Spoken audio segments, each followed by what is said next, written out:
सभी को जय माता जी।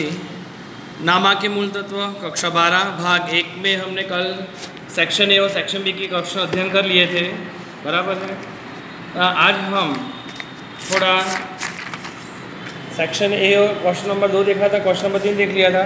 अब क्वेश्चन नंबर 4 जो है वो इस प्रकार से, साझेदारी का अर्थ दीजिए, पेज नंबर 1 पर है।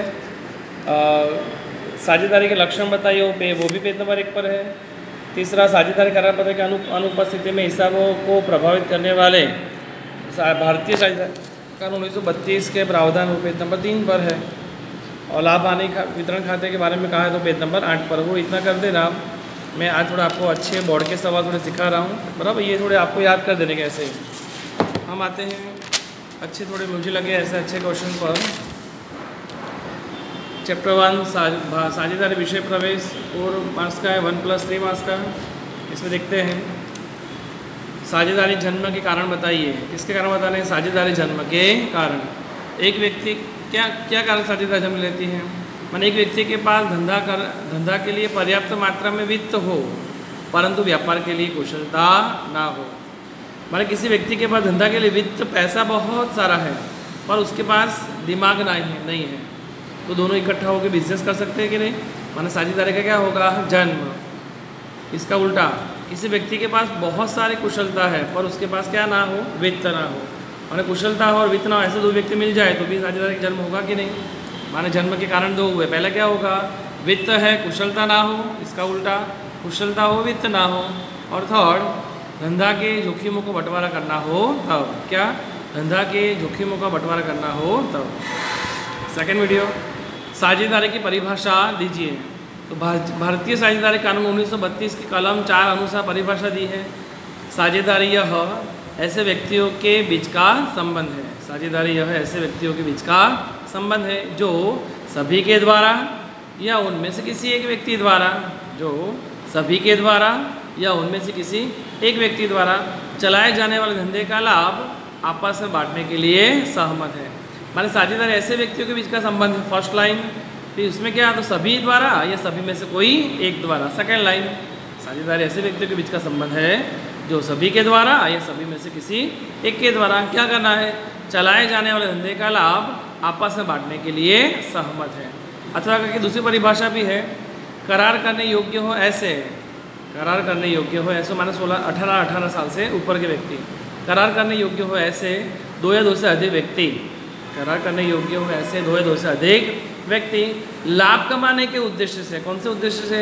लाभ कमाने के उद्देश्य से कानून अनुसार धंधा करें तो उसे भी साझेदारी कहते हैं। ये परिभाषा किसकी दी? हमने साझेदारी की परिभाषा, जो भारतीय साझेदारी कानून 1932 के कलम 4 अनुसार थी। थर्ड क्वेश्चन देखते हैं हम, साझेदार किसे कहते हैं? अब नया सवाल आया, वो साझेदारी था, ये क्या है? साझेदार किसे कहते हैं? जो व्यक्ति साझेदारी में जुड़ा हो उसे व्यक्तिगत रूप से साझेदार कहते हैं। जो व्यक्ति साझेदारी में जुड़े हो उन्हें व्यक्तिगत रूप से साझेदार कहते हैं। आगे देखते बेटा, साझेदारी पेढ़ी किसे कहते हैं? पहले था साझेदारी किसे कहते हैं, फिर था साझेदार किसे कहते हैं। अब किसकी बात की है? साझेदारी पेढ़ी किसे कहते हैं? साझेदारों द्वारा संयुक्त रूप से चलाए जाने वाले धंधा को, साझेदारों द्वारा संयुक्त रूप से चलाए जाने वाले धंधा को साझेदारी पेढ़ी कहते हैं।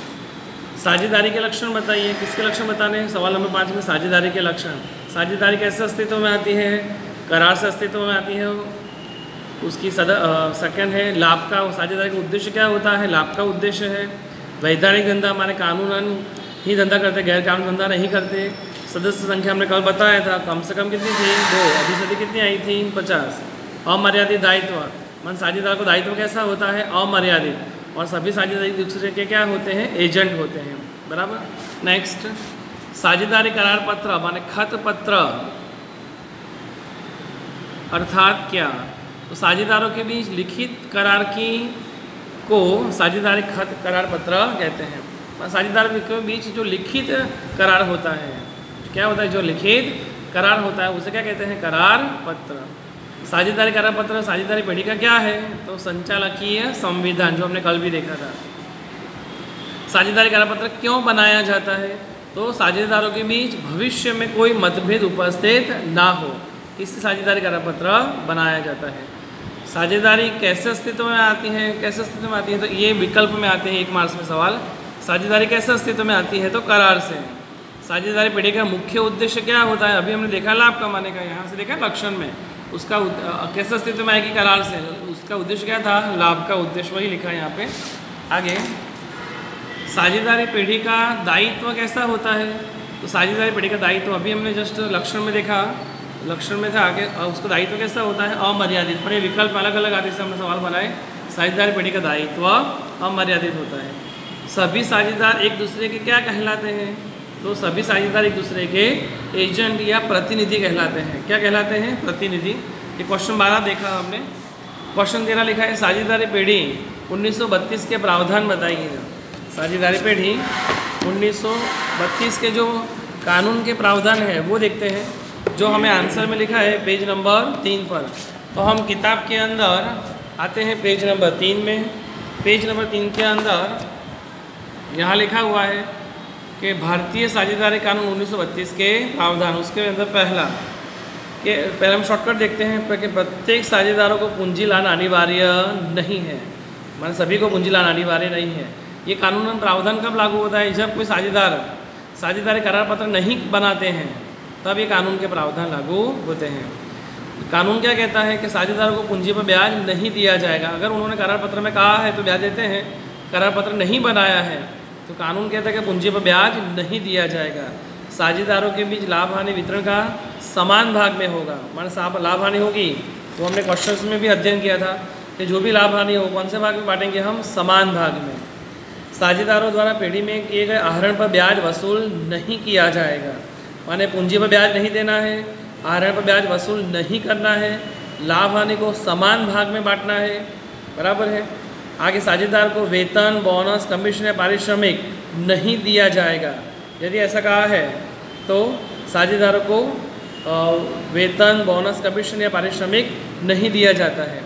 साझेदार द्वारा पेढ़ी को दी लोन पर वार्षिक, किसने किसको लोन दी, साझेदार द्वारा पेढ़ी को दी लोन पर 6% की दर से ब्याज देना पड़ेगा। माने साझेदार पेढ़ी को लोन देता है, उसके कितना ब्याज देते हैं, 6%। और लास्ट, यदि किसी साझेदार ने पेढ़ी के लिए योग्य कोई खर्च किया हो तो वह उसे लेने का अधिकार है। माने साझेदार पेढ़ी के लिए कोई खर्च करता है पर्सनल में, तो वो पेढ़ी से वसूल कर सकता है, उसका वो अधिकार होता है। ये कानून के प्रावधान कब लागू होते हैं, यदि साझेदारों ने करार पत्र नहीं किया है या करार पत्र में कोई स्पष्टता ना हो तो भारतीय साझेदारी कानून 1932 के प्रावधान उनको लागू होते हैं, जो इस प्रकार से थे। एक बार वापस फटाफट देख लेते हैं। प्रत्येक पूंजी लाना, सभी को पूंजी लाना अनिवार्य नहीं है, पूंजी पर ब्याज नहीं देंगे, लाभ हानि समान भाग में बांटेंगे, आहरण पर ब्याज वसूल नहीं करेंगे, वेतन, बोनस, कमीशन, पारिश्रमिक नहीं दिया जाएगा अगर कुछ कहा नहीं है तो। किसने किसको लोन दी, साझेदार द्वारा पेढ़ी को दी लोन पर। किसने किसको, साझेदार ने पेढ़ी को लोन दी है तो 6%, और साझेदार के लिए पेढ़ी में कोई खर्च किया तो उसे वसूलने का अधिकार है। ऐसा सवाल था हमारा सवाल नंबर 13। आगे आते हैं सवाल नंबर 14 में, करार के कितने प्रकार हैं और कौन कौन से। तो करार के 2 प्रकार है, लिखित करार है और मौखिक करार होते हैं। कौन सा करार इच्छनीय है, एक विकल्प में आता है एग्जाम में, लिखित करार इच्छनीय है, क्योंकि अगर कोई धोखाधड़ी करे, कोई मुकर जाए तो लिखा हुआ हो तो साबिती के रूप में प्रस्तुत कर सकते हैं। अस्थिर पूंजी खाते की पद्धति का दूसरा नाम क्या है, अस्थिर पूंजी खाते की पद्धति की हमने आगे डेफिनेशन सिखाई थी, स्थिर की भी और अस्थिर भी, तब लिखाया भी था दूसरा नाम। पर फिर से एक बार देखते हैं, अस्थिर का दूसरा नाम क्या है, परिवर्तनशील पूंजी खाते की पद्धति। चालू खाता किसे कहते हैं, तो जो खाते में स्थायी पूंजी के अलावा साझेदारों से जुड़े अन्य व्यवहार लिखे जाए, माने पूंजी के अलावा साझेदारों से जुड़े अन्य व्यवहार लिखे जाए तो उसे चालू खाता कहते हैं। भारतीय साझेदारी कानून कौन से वर्ष में अस्तित्व में आया, तो सन 1932 में अस्तित्व में आया। और आज की एक महत्वपूर्ण बातें देख लेते हैं जो एग्जाम उल्टा पुल्टा करके पूछते हैं, महत्वपूर्ण बातें। तो पूंजी चालू खाते के जमा पक्ष में जो भी एंट्रियाँ है, पूंजी चालू खाते के जमा पक्ष में जो भी एंट्रियाँ दी है तो साझेदारों के लिए क्या है, आय। जैसे पूंजी पर ब्याज साझेदार के लिए आय है, जमा पक्ष में जितनी भी एंट्रियाँ वो साझेदार के लिए क्या कहलाएगी, आय कहलाएगी, बराबर है। जबकि वो पेढ़ी के लिए, जो साझेदार के लिए आय है, तो वो पेढ़ी के लिए क्या होंगे, खर्च होते हैं। जैसे पूंजी पर ब्याज साझेदारों को तो मिलता है पर पीढ़ी को चुकाना पड़ता है, इसे जो चुकाएगा तो उसके लिए क्या होगा, खर्च। इसका उल्टा पूंजी चालू खाते की उधार पक्ष की एंट्रियाँ, अगर उधार पक्ष में जो एंट्रियाँ है तो वो साझेदार के लिए क्या कहलाएगा, खर्च कहलाएगा, बराबर है। अगर साझेदार के लिए जो खर्च है तो पीढ़ी के लिए क्या होगी, वो आय होगी। जैसे कि एक छोटा सा उदाहरण देखते हैं, आहरण पर ब्याज। आहरण पर ब्याज पूंजी चालू खाते उधार होता है तो साझेदार के लिए क्या होगा, खर्च, पर वो पीढ़ी को मिलेगा तो पीढ़ी के लिए क्या होगी, आय। तो ये सवाल देखने के जो विकल्प 1, 2 में दिए थे हमें सेक्शन ए में, कल ही देखा था हमने, ओके। और किसी भी खाते की उधार शेष का हो तो हमेशा हानि कहलाएगी और जमा शेष का हो तो हमेशा लाभ कहलाएगा, बराबर है। सभी स्टूडेंट्स सवाल नंबर 1 से लेके सवाल नंबर 18 तक और ये महत्वपूर्ण बातें जो लिखी वो अच्छी तरह से होमवर्क में लिखें और उसे लिखने के बाद अच्छी तरह से याद करें। इसमें से भी क्वेश्चन आते हैं। सभी को जय